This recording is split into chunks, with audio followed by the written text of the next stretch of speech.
Muy buenas tardes a todos y a todas. Damos inicio a la segunda clase, dando continuidad a lo expuesto por la doctora Milone. Mi nombre es Alejandra Sandoval, soy médica veterinaria, formo parte de la Cátedra de Investigación en Salud y Bioética, también trabajo en el Ministerio de Salud y bueno, vamos a dar inicio a la explicación, ¿sí?, a lo largo de esta clase de las diversas teorías éticas que van a darle luz a ustedes como futuros profesionales de la salud. Intenta iluminar las teorías éticas, todo lo que es las prácticas y decisiones que tienen que tomar ustedes en el futuro. Continuando con la segunda parte, nos va a acompañar en lo que es bibliografía, y ya está colgada en el aula virtual, dos libros, Decisiones de vida y muerte, de las autoras Florencia Luna y de Salles, la doctora Arlene Salles, y también nos va a acompañar dentro de la bibliografía el libro de Iniciación a la Bioética, uno de los capítulos del Autoras del Hospital Italiano, como también vamos a tener un artículo a manera introductorio también de Ética frente a la Bioética del doctor catedrático de Medicina Preventiva y Salud Pública, Joaquín Fernández Navajas. Bien, comenzaremos con lo que es la dimensión moral y humana de la práctica médica y cómo ha sido reconocida desde el siglo V a.C., ¿no?, cuando un grupo de médicos bajo el liderazgo de Hipócrates formuló y adoptó un conjunto de reglas del comportamiento profesional, justamente denominado bajo el juramento hipocrático. Tanto el corpus hipocrático como los distintos códigos de conducta, ¿sí?, de médicos y enfermeros, tienen justamente como objetivo este corpus guiarlos en la toma de decisiones, porque tales códigos a veces son inadecuados para resolver determinadas situaciones. De ahí la importancia de la bioética y de la reflexión posterior que debemos darle. Bien, no podemos comenzar sin antes mencionar que Fritz Hart, el teólogo, ¿sí?, menciona en el término de bioética, lo menciona por primera vez en el año 1927, publicado en la revista Cosmo, aludiendo a un imperativo bioético que, parafraseando a Kant, que lo vamos a ver ahora más adelante en una de las teorías éticas, ordena considerar a cada ser vivo, y no solo a la persona humana, como un fin en sí mismo. ¿Sí? O sea, nadie tiene que ser usado en forma instrumentalizada, sino que tiene que ser visto como un fin en sí mismo. Todos los seres vivos, incluyendo tanto los humanos como los animales. He aquí que el nuevo término, ¿sí?, bioética, resurge el término a partir del año 1970 con la aparición de las nuevas tecnologías y cómo muchos profesionales se dedicaron a examinar los problemas originados por las nuevas tecnologías.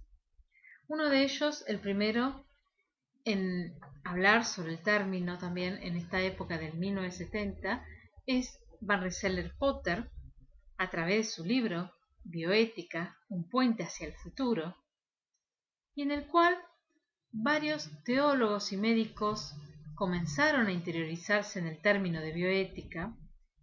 A esto se sumaron filósofos y abogados también, y digamos fue muy interesante el tema de empezar a hacer discusiones y resoluciones de muchos temas polémicos de los que se ocupa la bioética, involucrando no solamente a este grupo de profesionales, sino también involucrando después a los pacientes y sus familias.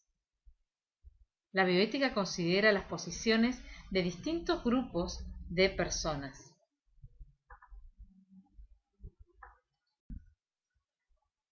Entonces tenemos el auge del que goza la bioética en este momento responde a dos factores importantes. Uno es el impacto de los avances tecnológicos y científicos, que hoy en día los médicos y científicos pueden intervenir en los procesos fundamentales de la vida y la muerte.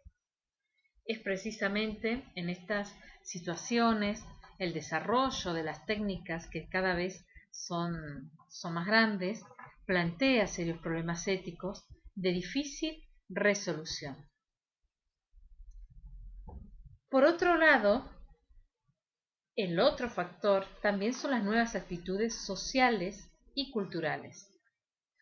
Veamos ejemplos de cada uno de ellos. Para el primer impacto en cuanto a avances tecnológicos y científicos, el desarrollo de máquinas de diálisis, respiradores, quimioterapias, permiten, hacer mucho por un paciente hasta prolongar la vida humana en una persona moribunda o en coma irreversible. Estos términos serán profundizados en lo que va a ser la segunda parte de nuestra materia, ¿sí? Dedicado a lo que es bioética aplicada. Como también otro avance tecnológico fueron las técnicas reproductivas, también nuevas creaciones de técnicas abortivas y las píldoras anticonceptivas, como también el progreso de las investigaciones genéticas. ¿Y qué podemos decir de las actitudes sociales y culturales? La revolución social basada en movimientos de derechos civiles que destacan la posición vulnerable de diversos grupos de personas y enfatizan la necesidad de protegerlos. Y esto se da a través de la actitud de reivindicar los derechos de las personas en la bioética, e introdujo en la ética médica temas que antes nunca habían sido considerados. Y hoy está presente, por ejemplo, la noción de los derechos del paciente, que fue mencionado en la clase anterior a través de la doctora Milone. Bien, como comentábamos en la diapo anterior, el avance continuo de la ciencia y la tecnología, justamente que ha dado al médico la posibilidad de lograr muchos objetivos de la medicina, la nueva actitud de los pacientes de afirmación de su autonomía y ejercicio de su derecho a decidir, ha generado muchos conflictos que vamos a discutir en temas posteriores. Entre ellos van a estar asociados también con las enfermedades y conflictos que se den dentro de una relación individual y de comunidad. Tensiones en donde se van a ver tensionadas tanto lo que es la protección de libertades, ¿sí?, de la comunidad y el objetivo de promover la salud pública.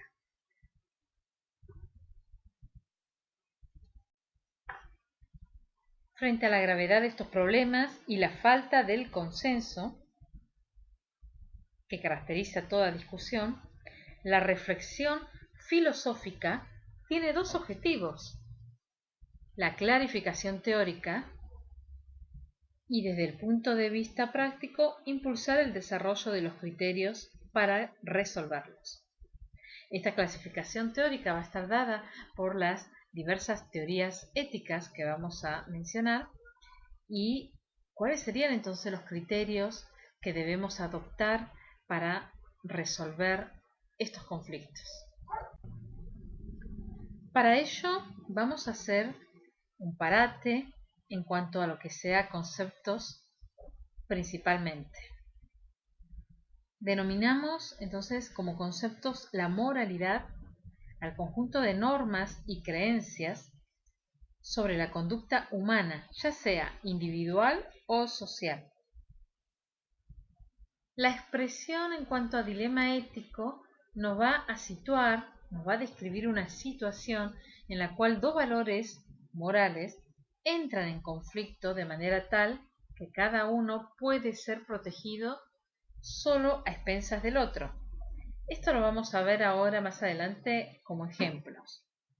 Y ética, en cuanto a ética, es justamente la reflexión crítica sobre la moralidad, ¿sí? Es la reflexión, el pensamiento crítico sobre la moralidad, es decir, sobre ese conjunto de normas y creencias y sus modos de resolución.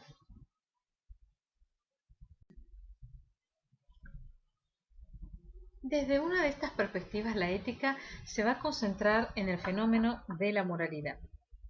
Y si nos detenemos a pensar en lo que es también, continuando con los conceptos, el mapa conceptual de la ética, teniendo en cuenta que la ética, volvemos, es una reflexión, un examen sistemático de la naturaleza de la moralidad, tenemos diferentes tipos que se desglosan de la ética, ¿sí? Diferentes ramas. Tenemos la rama de la metaética, que analiza los significados y sentido de los valores morales, si son relativos o absolutos. Y tenemos después la ética normativa. La ética normativa, que generalmente aspira a responder cuáles son las normas generales, esas normas generales contenidas dentro de principios y reglas, que nos va a servir para guiar y evaluar la conducta.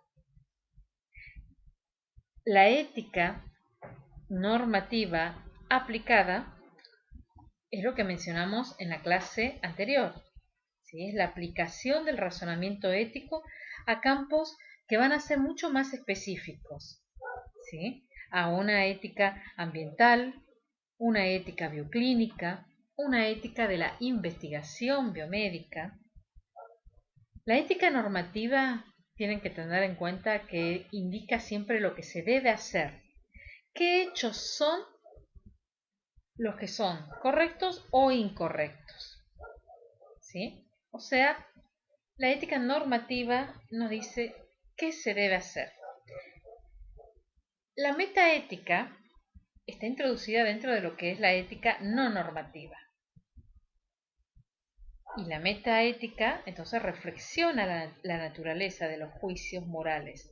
Son opiniones o resulta de factores culturales o expresiones de emociones, ¿no? Analizando esos significados y sentidos que mencionamos al principio.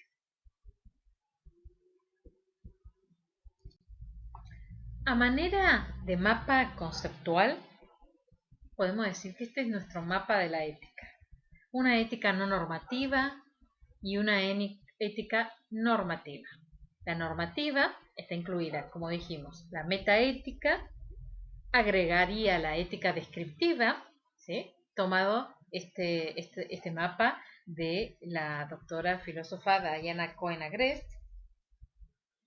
Bien, y después tenemos la normativa, que es una ética general que aspira justamente a responder lo que son, cuáles son las normas generales y nos va a guiar y evaluar la conducta, y la ética normativa aplicada, del cual ahí estaría incluida la bioética, y esa bioética dividida en varios campos, que ya les había dicho también, en otros campos específicos, ¿sí? O sea, acá tenemos, por ejemplo, la ética de la investigación biomédica y la biomédica, pero también está la bioética ambiental.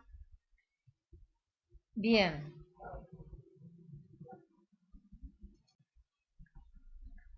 Es así, tomando y haciendo referencia a lo que dice la doctora Luna, a lo largo de nuestra vida cada uno de nosotros toma decisiones morales y se evalúa o se juzga las decisiones morales de otros. Las teorías éticas intentan contestar estas preguntas, dando una explicación de la moralidad y una justificación de las consideraciones que se debe apoyar para tomar las decisiones o evaluar el estatus moral de nuestras acciones y la de otros también, y el carácter de las personas.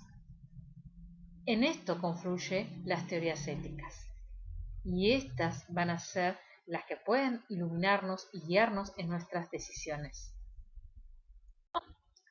Bien, vamos a ejemplificar el tema de la necesidad del uso, ¿no? del empleo de las teorías éticas.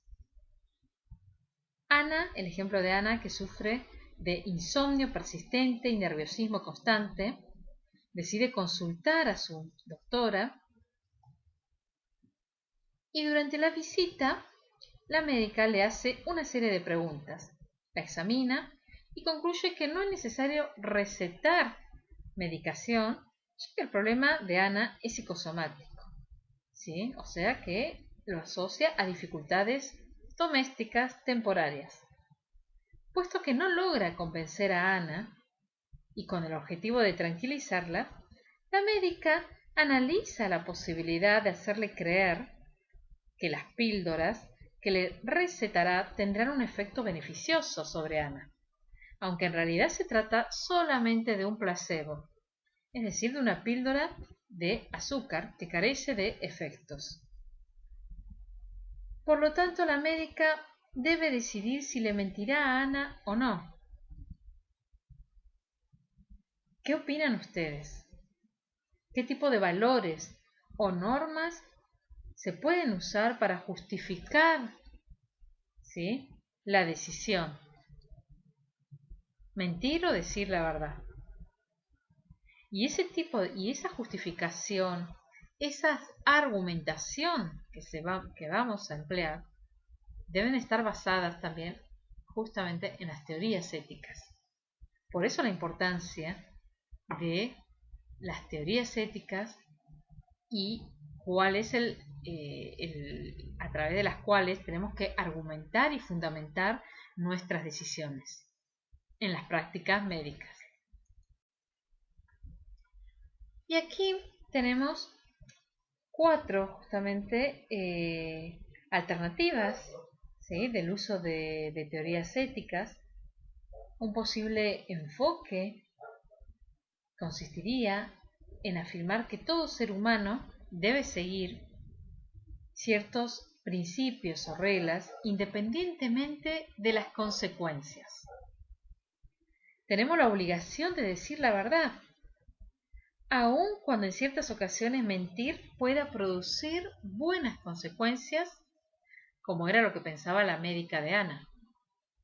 Cuando estamos diciendo sobre este primer punto la obligación de decir la verdad, nos estamos refiriendo a teorías deontológicas. Bien, veamos el segundo punto. Otro enfoque consistiría en que la obligación moral como médicos es maximizar los resultados positivos para la mayor cantidad de personas y minimizar los resultados negativos. Entonces, el valor moral de una acción pasa a depender de sus consecuencias. Y aquí estamos refiriéndonos a las teorías utilitaristas. Entonces, podríamos decir con el ejemplo de Ana, si las consecuencias de mentir son más positivas, esa sería la acción correcta. Bueno, bien, hay mucha discusión y de hecho se va a mantener la discusión según la teoría, pero ustedes estarían posicionados, en caso de tomar esta segunda opción, estarían posicionados dentro de teorías utilitaristas. Si están posicionados en no, que el primer punto, que nuestra obligación es decir la verdad, estarían ustedes posicionados dentro de lo que es las teorías deontológicas, en la cual la mayoría de los códigos profesionales del que hablamos al principio de nuestra clase, que están consolidados por el juramento hipocrático, están dentro de este primer punto, la obligación de decir la verdad. ¿Sí? Están posicionados dentro de estas teorías éticas, de las primeras.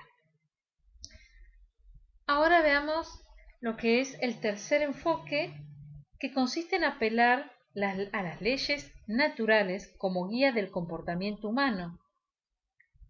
Estas leyes naturales son leyes de la razón, que gracias a nuestra racionalidad podemos descubrir.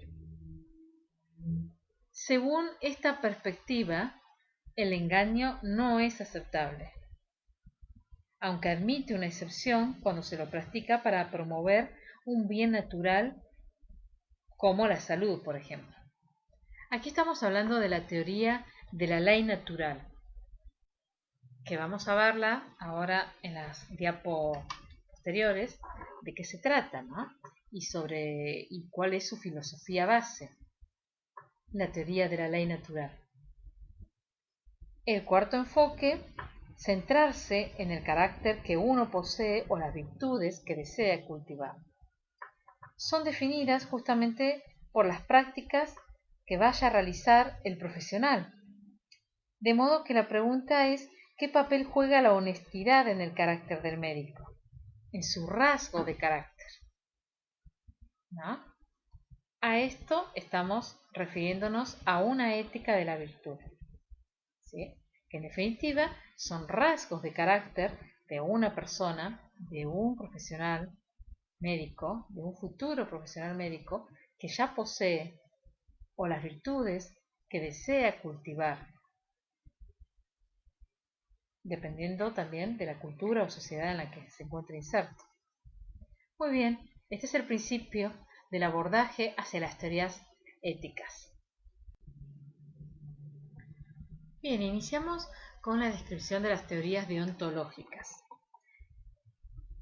El padre de esta teoría es Immanuel Kant, y él postula que los seres humanos tienen el deber absoluto de no mentir, no importa cuáles sean las consecuencias. Para Kant, ser moral consiste justamente en hacer lo que se debe, precisamente porque este es nuestro deber. La moralidad está basada en nuestro intelecto y solo porque somos seres racionales podemos descubrir las leyes morales que van a regir nuestro comportamiento.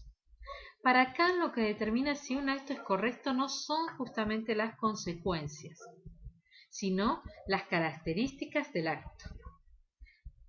Es decir, que para Kant un acto es correcto si satisface lo que él denomina el imperativo categórico.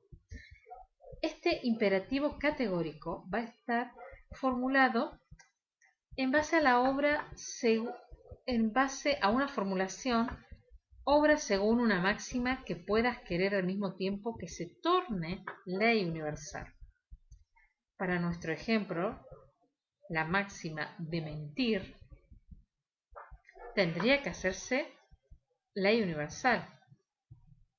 Pero a ver, para Kant, si tuviéramos que decir si este fue un acto correcto o incorrecto, Kant no lo asumiría como un acto correcto, dado que él no lo determina por las consecuencias. En este caso, que Ana tomará las píldoras que son inocuas y efectivamente la beneficiará. ¿Sí? Pero analizando esta máxima que guiaría el comportamiento de la médica, la máxima de su acción, puedo mentir siempre que se considere que al hacerlo beneficiará al paciente.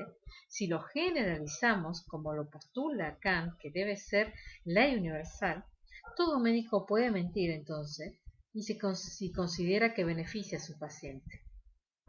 Pero este imperativo categórico va a quedarse confrontado con la necesidad de tratar a todos los seres humanos como fines y no como instrumentos. ¿Por qué? Porque destaca nuestra obligación de respetar a las personas. Respetar a las personas. Y se entiende entonces la función de la noción kantiana del valor y la dignidad que posee toda criatura racional. ¿Sí? Acuérdense en que nosotros al inicio de esta descripción dijimos somos seres racionales y está basada la moralidad que postula justamente Kant está basada en el intelecto.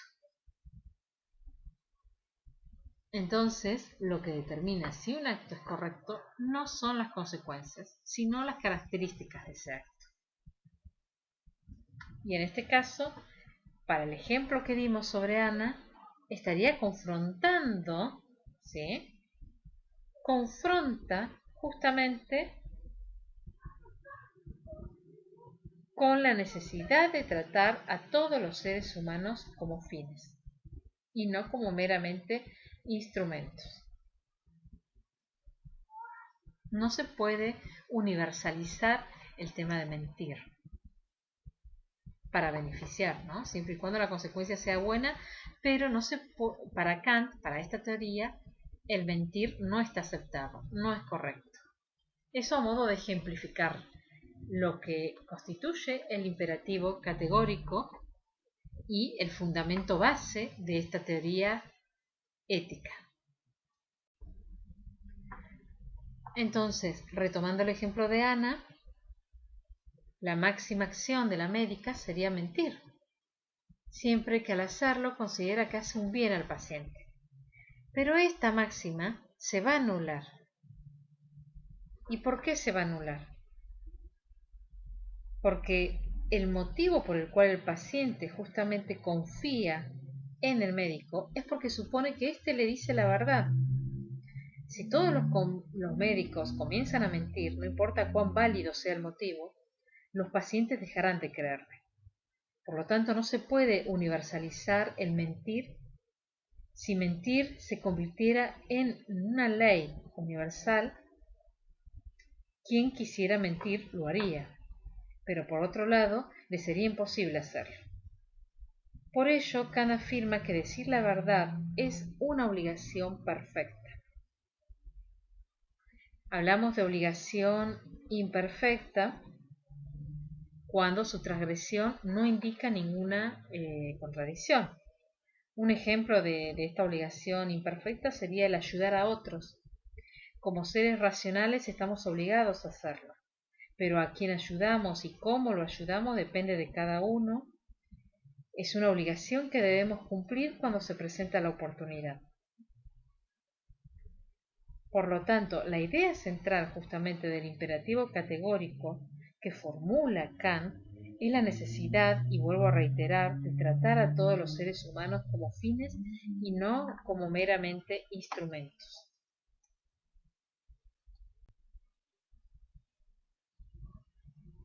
Es así que el imperativo categórico obra según una máxima que puede adquirir al mismo tiempo que se torne entonces en ley universal y tratar a los seres humanos como fines y no como medios. Eso es lo que significa el respeto a las personas, y eso suma a lo que es el valor y la dignidad que posee toda criatura ser racional, e implica el reconocer la autonomía del individuo.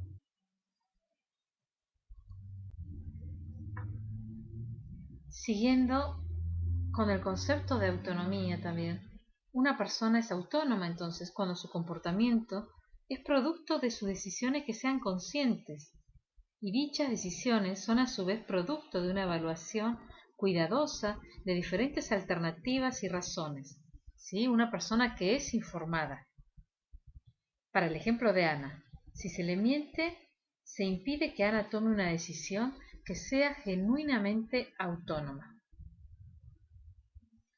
Entonces, para la ética kantiana, que ha sido sometida a algunas objeciones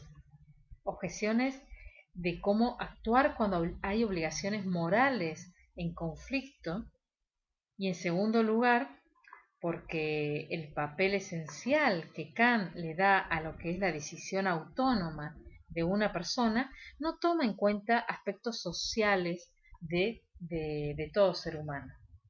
Sin embargo, la ética kantiana es en gran medida responsable de lo que es la noción de la autonomía individual y del respeto por la misma, y ha ejercido una influencia muy fuerte en el discurso ético general.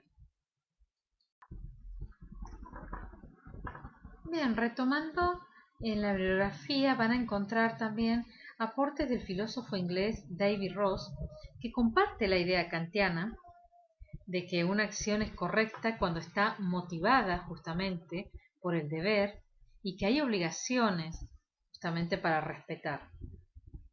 Para ello se basa en la distinción entre las obligaciones de prima facie y las obligaciones reales que tienen los seres humanos. Las primeras van a ser aquellas obligaciones que tenemos en principio, o sea, las prima facie. Casi todas las máximas morales, familiares, como mantener las promesas, no robar, no matar, son obligaciones de este tipo, que las considera justamente, y de beneficencia y gratitud, que las considera justamente de parte del ámbito del subjetivismo. Y las obligaciones reales van a ser aquellas que se sigan en situaciones muy específicas, en donde hay situaciones que hay obligaciones que pesan más que otras, por ejemplo, mantener una promesa versus salvar una vida. Bueno, ¿cuál de esas obligaciones pesa más? Tenemos una obligación absoluta de no mentir. Si seguimos a Ross, la respuesta es negativa. ¿Sí? Hay ciertas circunstancias que pueden justificar las mentiras. Les sugiero por ahí darle un repaso, investiguen el caso Tarasov. Es uno de estos ejemplos. Uno de estos ejemplos en donde hay una obligación absoluta de no mentir. Hay una obligación absoluta de mantener la confidencialidad. Bueno, el caso Tarasov refleja mucho de este cuestionamiento, esta postulación que realiza el filósofo inglés David Ross. A partir de aquí damos inicio a la segunda teoría, la teoría teleológica, más importante, considerada en estos últimos tiempos también, que es el utilitarismo o consecuencialismo también.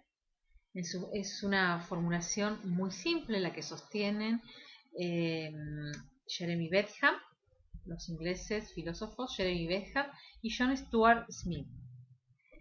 Sostienen que la moralidad de las acciones deben ser juzgada por las consecuencias. Se supone que tanto las buenas como las malas consecuencias se pueden estimar de manera cuantitativa o matemática. Las consecuencias de cada acción se evalúan en función de la felicidad que causan a todas las personas que van a ser afectadas. Las acciones correctas son aquellas que producen más felicidad que infelicidad. Entonces, para el utilitarismo, estamos de acuerdo que la guía de comportamiento, el principio de utilidad, va a ser mientras que sostengamos mayor felicidad para el mayor número de personas afectadas. Sin embargo, en cuanto a la aplicación de dicho principio, hay diferencias en relación si se debe aplicar a actos que sean particulares o a reglas, ¿sí?, sobre algunas normas. Cuando nos referimos al tema de el utilitarista de acto, hay situaciones que son diferentes y requieren acciones diferentes. Romper una promesa, infringir la regla de confidencialidad o mentir pueden ser las acciones correctas según las circunstancias. Será justamente, todo depende de la utilidad de dicha acción. A eso nos referimos también con el tema del utilitarismo de acto, ¿sí? A cada acto particular, este principio tendrá que ser aplicado según la situación particular que se dé. Y el utilitarista de regla, en contraste, mantiene el principio de utilidad debiéndose aplicar a reglas que se deben luego usar para decidir el estatus moral de esos actos particulares. Dado que en general se toman en consideración los intereses de todos los afectados. Actos como mentir no maximiza la felicidad general, por ejemplo, ¿no? Haciendo alusión a nuestro ejemplo, el ejemplo de Ana. Y una de las reglas que se debe seguir es el no mentir. Entonces, la utilidad, el utilitarismo de regla, justamente es seguir la regla, tomando en consideración esos intereses, los intereses de las personas. En realidad, seguir ciegamente muchas veces Seguir ciegamente la teoría utilitarista muchas veces implica no tomar en consideración las obligaciones que uno contrae con otras personas. Y en eso hay que tener mucho cuidado, porque justamente es una de las críticas hacia el principio de utilidad, porque justifica ciertas injusticias y la existencia de reglas que con el objetivo de ayudar a la humanidad permitan la experimentación sobre determinados seres humanos sin su previo consentimiento, ese sería un ejemplo de ciertas injusticias que podría incluirse en esta teoría ética si se tomara en cuenta para justificar eh, estos actos inhumanos, ¿no? Diría, en cuanto a no prever el consentimiento en personas que sean sometidas a investigaciones. Eh, este tipo de crítica sugiere que el principio de utilidad por sí solo puede ser insuficiente para establecer el comportamiento que se debe seguir o para determinar el valor moral de una acción. Sin embargo, es válido y digno de ser tomado en consideración.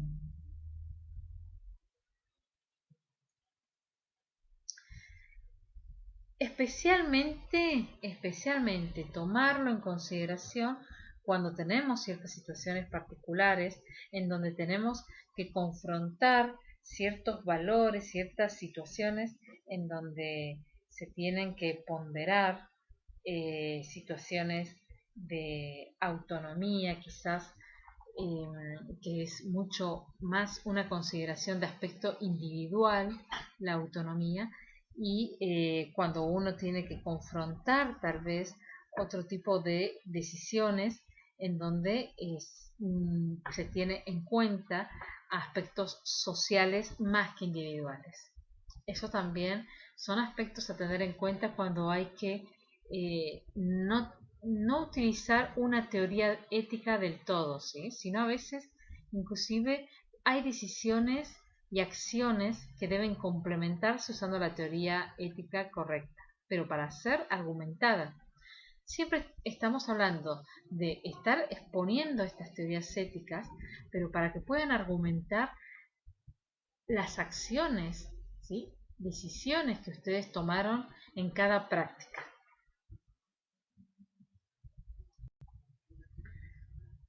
Bien, pasamos a la próxima teoría de la ley natural. La idea básica de esta teoría es que lo que uno debe hacer está determinado por lo que es natural. Las leyes naturales determinan cómo debemos actuar y pueden ser descubiertas por la razón. La historia de esta ley tiene historia desde la tradición bioética católica. Se lo debe en gran medida al Santo Tomás de Aquino. Fue aparte pionero en lo que fue la educación católica. Rescató la concepción antigua en que el universo está organizado de manera tal que cada cosa tiene su propósito. Y para entender la postulación de esta teoría de la ley natural, es necesario entender que Dios ha creado el universo de acuerdo a un plan racional. Es decir, que esta ley de la teoría de la ley natural tiene su principio basado en lo que es la santidad de la vida y también pone de base el raciocinio, ¿no? La razón, el intelecto que permite descubrir el orden racional del universo. ¿Cuál es el estatus entonces moral de mentir según esta teoría? Y siguiendo nuestro ejemplo el de Ana. En principio, esta teoría fomenta la veracidad. A veces acepta el privilegio terapéutico que el médico oculte la verdad o lo engañe al paciente cuando es para su interés, ¿sí? Para el interés del paciente, para el beneficio del paciente. Sin embargo, no parece que esta teoría justificara que la médica mintiera. No es evidente que la intención de la médica de beneficiar a Ana entre necesariamente en conflicto con su obligación de decirle la verdad, porque no estamos hablando de una enfermedad grave. Que le mienta aparte a Ana, en nuestro ejemplo, implica negarle el valor que tiene como individuo racional. Bien, cuando estamos ahora frente a la ética de la virtud, esta teoría ética discutida hasta ahora se concentra en el estado moral de las acciones humanas. También se concentra en lo que es la pregunta ¿qué debo hacer?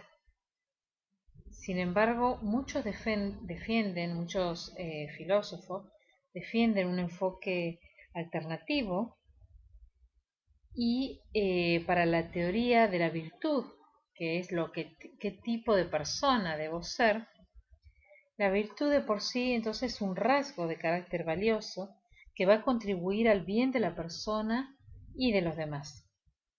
Las virtudes se manifiestan en las acciones, en las emociones, en los deseos, actitudes y modos de razonamiento de una persona.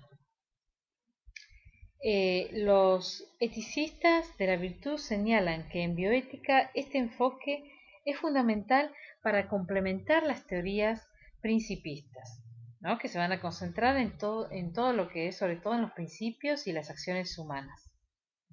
Dado que en la mayoría de los casos es el médico que va a interpretar los principios morales, los ordena de acuerdo a su importancia y los va a aplicar. ¿Cómo se evalúa la teoría de la virtud en el acto de mentir? Lo ve directamente ligado al carácter moral de la persona. ¿Sí? El acto de mentir lo ve en el carácter moral de la persona. Y en el ejemplo planteado, la acción de mentir es incompatible con la honestidad con que el médico debe tratar al paciente y manifiesta un rasgo de carácter moralmente indeseable. Bien, entonces está muy relacionada esta teoría de la ética de la virtud, con, sobre todo con la teoría de los principios. Y hasta ahora estamos viendo, ¿sí? Por todo este pasaje de teorías éticas, que no corresponden que voy a decidir por esta acción o ante una situación voy a elegir una teoría ética. ¿Sí? Estamos haciendo una mirada transversal en donde puede haber también fundamentos, argumentaciones de diversas teorías para un caso en particular y situación en particular. Otro enfoque alternativo es la alternativa feminista, ¿sí? La ética feminista. Destacan el objetivo, ¿sí?, de repensar la ética para corregir varios prejuicios. Por eso la orientación feminista se caracteriza por la diversidad de perspectivas y se ocupa del interés feminista en la ética del cuidado, en la cual afirma que la moralidad debe basarse no en reglas, obligaciones o el interés personal, sino en valores como compasión, cooperación y atención al contexto. Pone en relieve esos tres puntos. Para ello, esta perspectiva destaca la existencia de un razonamiento moral femenino, la necesidad de analizar la experiencia moral de las mujeres y la importancia en la vida de las relaciones personales y de los sentimientos de cariño y compasión. Justamente la que pone en relieve y destaca esta perspectiva feminista es la psicóloga Carol Gilligan, que sostiene que las mujeres y las niñas analizan los problemas morales de manera muy personalizada y ponen atención en detalles contextuales. A diferencia de los hombres que están mucho más arraigados en reglas fijas y principios abstractos. Esto llevó a Gilligan a distinguir dos tipos de enfoque en la interpretación de los problemas morales: el de la justicia que enfatiza principios abstractos y reglas universales, y el del cuidado, a la cual ella hace más referencia, ¿no? Y a lo cual es la base de la ética feminista, concentrarse más en los sentimientos y en las relaciones personales.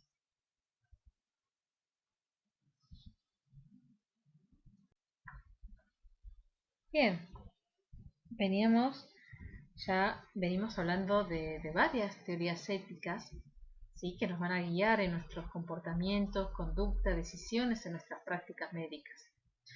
Bueno, una de las teorías éticas que va a tener una mención muy especial y también toda una clase a través de la doctora Milone, va a ser la teoría ética que nos ocupa ahora, es el principialismo. ¿Sí? El principialismo a través de lo que propone Thomas Beauchamp y Childress, ¿sí? James Childress, dos filósofos estadounidenses, desarrollaron lo que se conoce como el enfoque de los 4 principios. Es un clásico en la bioética. Los autores hacen una distinción entre principios y reglas, afirmando que la diferencia entre ellos es en el nivel de especificación y justificación que cada uno provee. Las reglas guían y justifican acciones en casos muy particulares. En medicina, por ejemplo, ejemplifican que un ejemplo de regla moral es no se debe violar la confidencialidad de los pacientes. En cambio, los principios se mueven en un nivel de justificación mucho más general. Inclusive, en realidad, los principios fundamentan las reglas.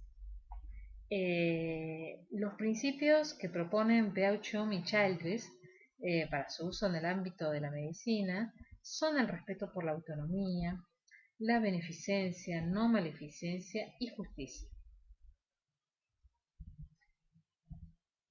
Bien, se ha generado mucha discusión, defensores, críticos de esta teoría ética, pero es lo que le venimos a decir también como docente de esta cátedra, que no, una teoría ética no es la única verdad, así como para sostener y argumentar las acciones que ustedes tengan en el futuro como médicos. Hay muchas teorías que de hecho pueden haber varias teorías combinadas en una argumentación, ¿no? que argumente la decisión del comportamiento que hayan tomado ustedes como futuros profesionales médicos para una decisión.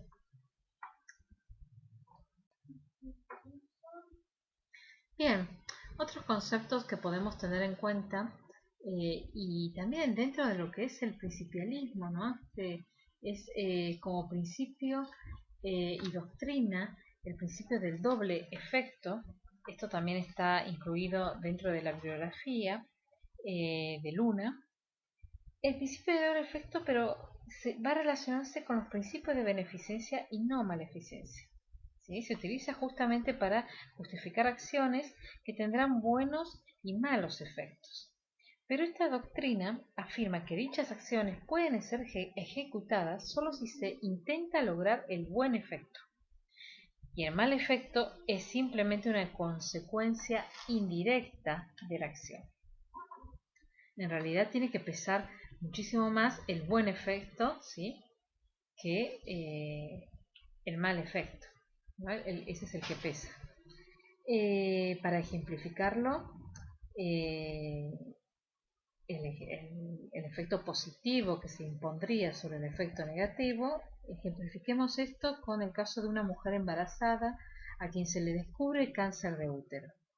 Bueno, la única manera de salvar su vida es extirpando el útero enfermo, pero esta acción va a causar también la muerte del feto. El principio del doble efecto permite justamente la acción de extraer el útero, en tanto el objetivo de dicha acción no es matar al feto, sino salvar a la mujer. Y se salva a la mujer no por matar al feto, sino porque se extirpa el útero. Muy bien, este principio de doble efecto lo podemos tener en cuenta para ciertas situaciones, como en el tema del aborto, ¿sí? Es un tema de bioética aplicada que veremos en la segunda parte de nuestra cátedra. Pero bien, ahí está, si alguien argumenta este tipo de comportamiento, de conducta médica, o sea, y lo argumenta con el principio del doble efecto, es muy válido, digamos, la argumentación, ¿sí? Está usando sólidamente un principio, en donde hay dos principios que están involucrados, justamente el que mencionábamos al inicio, el principio de beneficencia y el de no maleficencia. Y así se van a encontrar con muchas otras situaciones que van a ejemplificar también a este principio y a esta doctrina. Algo que quería destacar también antes de ir cerrando el tema de las teorías éticas es también el empleo de los valores. Los valores, sobre todo teniendo en cuenta la bibliografía que les dejo, Iniciación a la Bioética. El capítulo que les dejo de ese libro también refuerza lo que acabamos de mencionar durante todo este teórico. Los valores debemos preguntarnos qué son, y son el motor de nuestra conducta, relacionados con nuestra historia personal y nuestro contexto. Son impresiones subjetivas y los valores son cualidades. El valor rompe con todo lo que es la indiferencia. Los juicios de valor siempre tienen como base las escalas de preferencia personal. Por eso hablamos del subjetivismo, ¿no? Que varían entre un individuo y el otro. Y cada cultura tiene su propio conjunto de valores. A pesar del respeto que merecen las diferencias personales y culturales, todas las escalas de valores deben tener una base en común, el reconocimiento a la dignidad del hombre y sus derechos. En síntesis, cualquier orden jerárquico en la escala de valores debe partir siempre del reconocimiento de la dignidad de las personas. Por eso hablamos de los derechos humanos y la bibliografía que tienen justamente de la Declaración de los Derechos Universales de la UNESCO, que está colgado también en la bibliografía, en la primera parte, en la unidad 1 de la exposición de la doctora Mirona. De hecho, entonces, estamos aportando toda una integración transversal, vertical y todo un entramado de teorías, de principios e inclusive sin dejar de lado los valores para que ustedes puedan tener argumentos, ¿sí? Fundamentar sus conductas y prácticas médicas. Bien, para culminar con el repaso también de la bibliografía y esta guía de orientación teórica al cual siempre tendrán oportunidad de acceso también, ya que queda grabada. También tenemos el texto, el artículo del doctor Joaquín Fernández Navajas. A continuación damos el resumen plasmado, ¿no? del texto y lo que resaltamos. Bien, el artículo nos menciona y nos deja en claro que todo acto médico, ¿sí? Los actos médicos tienen un aspecto técnico y también tienen una vertiente ético-moral. Ambos deben ir de la mano, deben ir juntos, ¿sí? La práctica sanitaria, acuérdense que está hecha por y para personas. Entonces son dos aspectos, dos vertientes que tienen que ir juntas, tanto el aspecto técnico como también el aspecto ético-moral, lo cual está sustentado en todas las teorías éticas que acabamos de ver y principios. Bien, solamente repitiendo lo que introducimos al principio, que la bioética justamente resurge con todo lo que son las innovaciones tecnológicas, la investigación en seres humanos, manipulación del código genético, trasplante de órganos, pero yo también sumaría aquí las cuestiones de los factores sociales, ¿sí? Que se empoderaron cada vez más con mayor valor social que se le da a la comunidad y la voz, ¿no? Que representa a través nada más y nada menos que la Ley de los Derechos del Paciente, que también es un documento importante, veremos de sumarlo también a la bibliografía para que lo tengan en cuenta. Y bueno, en cuanto a dos factores, ¿no? Acá estoy nada más representando todo lo que son los adelantos tecnológicos, pero también tengan en cuenta lo que iniciamos al principio, los factores sociales del surgimiento de la bioética. Bien, entonces se pregunta este autor, ¿la bioética necesita una ética actualizada? Y tal como lo dice un poeta, José Luis del Barco, la bioética es sencillamente ética, sabiduría práctica sobre el modo de evitar que la vida humana se malogre. Lo realmente nuevo son las extraordinarias técnicas de inmiscuirse en la vida para promoverla y prestarle auxilio, o bien degradarla. En esa alternativa se trasluce la vieja idea de que la técnica sin ética es ciega. Por eso también es importante lo que mencionábamos al principio, cómo se posiciona que todo lo que son aspectos técnicos deben ir de la mano de la ética.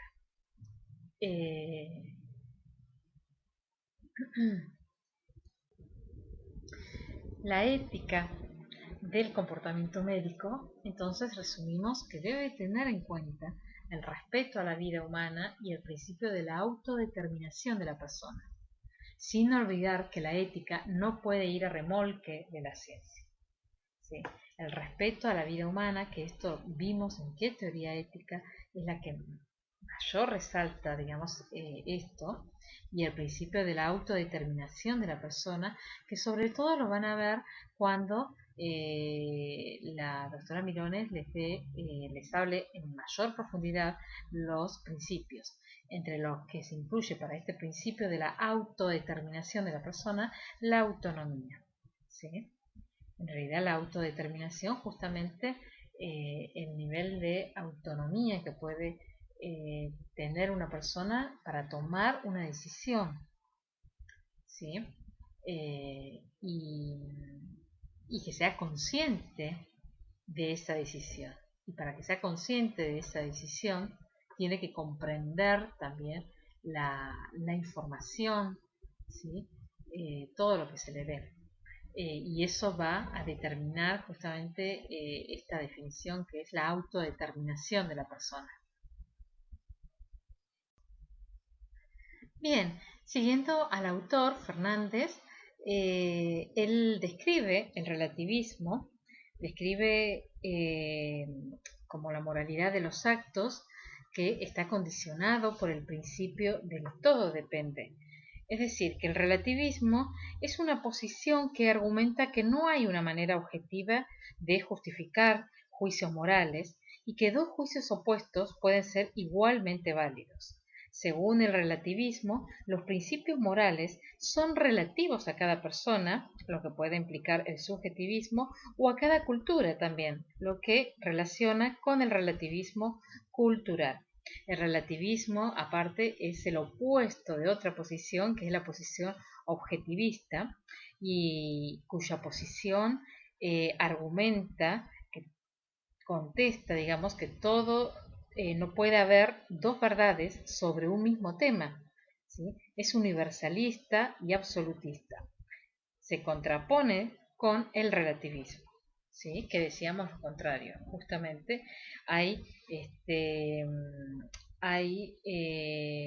no hay una manera objetiva de justificar los juicios morales, sino que dos juicios opuestos pueden ser igualmente válidos. El relativismo cultural, por otro lado, argumenta que, dado que hay sociedades diferentes, con valores y códigos morales distintos, no hay juicios morales universales. Lo que es correcto o incorrecto va a depender de quién lo hace, dónde y si la sociedad además lo aprueba. Ahora bien, con respecto al relativismo, especialmente al cultural, hay ciertas objeciones que se hacen en esta perspectiva. En primer lugar, de la diversidad de creencias, no se sigue que todas ellas sean igualmente justificables.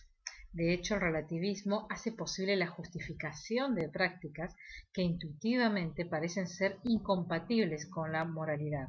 Por ejemplo, el racismo y el genocidio pueden llegar a ser moralmente buenos en ciertas sociedades. Es importante notar que no es necesario caer en un relativismo para aceptar que las prácticas morales varían de una sociedad en otra, ¿no? Según la historia, las creencias y las costumbres. Para muchos pensadores, siguiendo a Florencia Luna, lo más importante es que aun cuando las prácticas morales son diferentes, hay una moralidad básica que no cambia porque está directamente conectada justamente con la naturaleza del ser humano.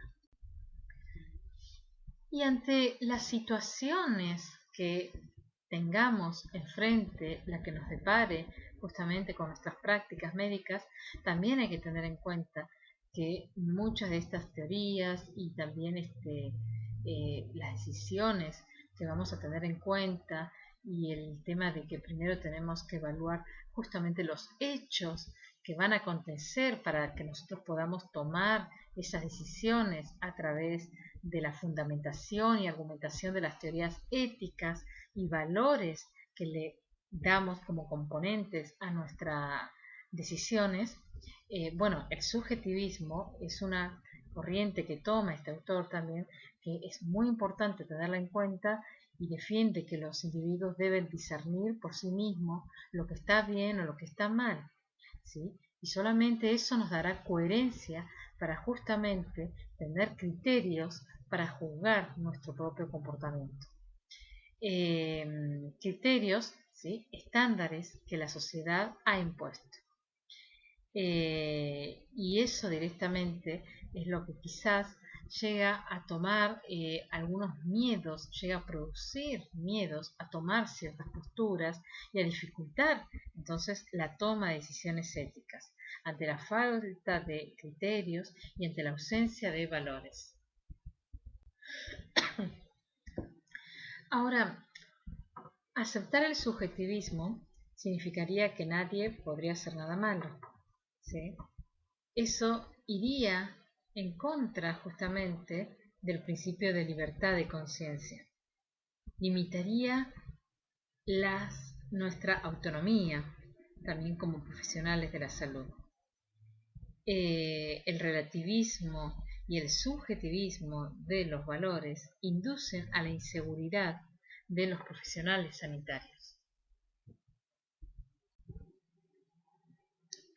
De esta forma, así se explica justamente la judicialización de la medicina, en donde dejamos en manos del jurista que nos guíe en el camino de las acciones que debemos llevar a cabo. Esa falta de criterios, ¿sí?, que mencionamos, dada por el subjetivismo, esa falta, ausencia de valores, producto del subjetivismo, del que nadie puede hacer lo que quiera, tomar las decisiones por sí solo, eso conllevaría a la judicialización de nuestras prácticas médicas, lo cual también, como dijo algún filósofo, empezaría, digamos, es la muerte, el comienzo de la muerte de la medicina. Por lo tanto, los temas conflictivos de la práctica sanitaria quedan suficientemente debatidos y resueltos entonces a través de un parlamento. A través de un parlamento me refiero también a través de plasmado en leyes, legislaciones, y digamos los criterios y la ausencia de valores se hacen cada vez más evidentes. Otra corriente de pensamiento que manifiesta el autor en su artículo es el pensamiento pragmático, del pragmatismo. El pragmatismo es un ejemplo evidente de nuestra cultura en aceptar como éticos aquellos comportamientos que sean legales. Los temas conflictivos de nuestra práctica sanitaria quedan suficientemente debatidos, como dijimos en la anterior diapo, debatidos y resueltos en lo que son los parlamentos, ¿sí?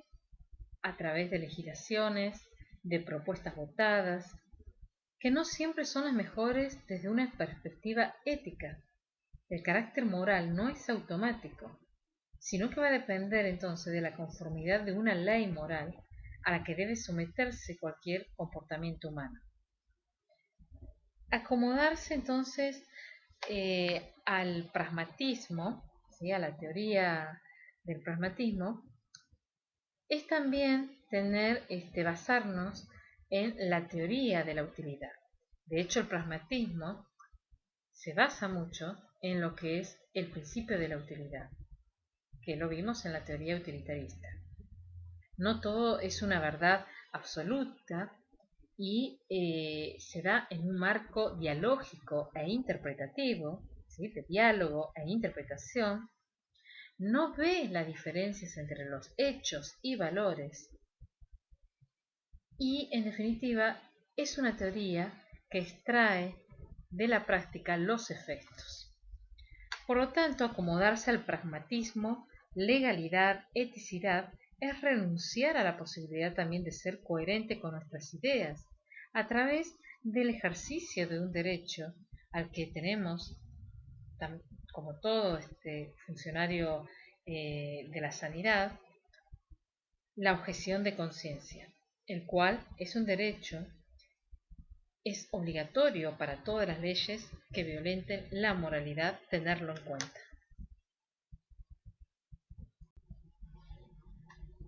Y estas corrientes de pensamiento, relativismo, subjetivismo, pragmatismo, reivindican la tolerancia a los que se oponen a ese modo de pensar.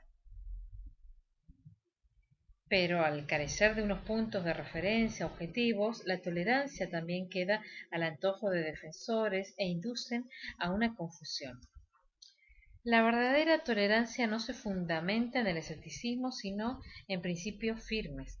La tolerancia no es una actitud de simple neutralidad o indiferencia, sino que es una posición resuelta que va a cobrar sentido cuando se opone a su límite, que es justamente lo intolerable. Muy bien, hemos llegado al final de nuestro teórico, nuestro segundo teórico.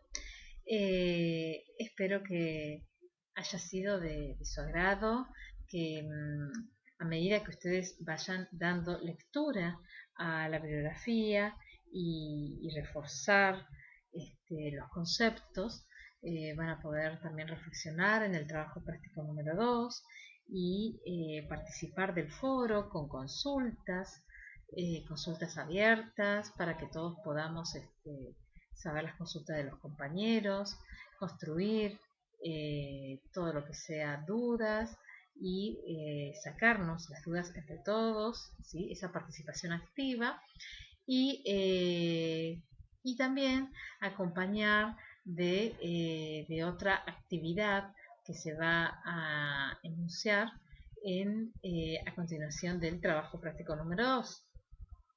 ¿Sí? Bueno, estamos a disposición. Un abrazo, saludos a todos y a todas.